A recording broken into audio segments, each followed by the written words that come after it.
পরিচালিত হয়।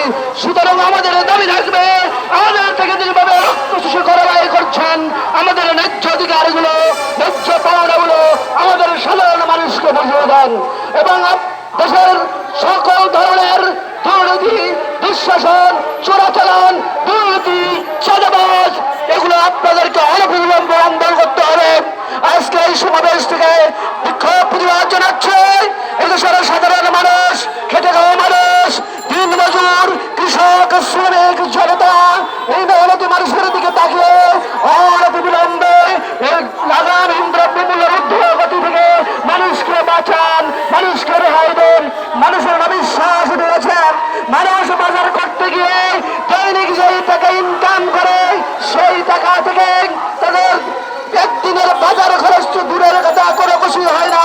সুতরাং আমি দৃষ্টি আকর্ষণ করবো আজকের সমাবেশ সরকারের কাছে আকুল আবেদন, অবিলম্বে সকল ধরনের সিন্ডিকেটকে বন্ধ করেন, জনগণের ন্যায্য দাবি জনগণকে পৌঁছে দেন।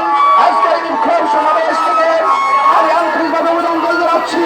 যিনি এই সমাবেশের সভাপতিত্ব করছেন ডক্টর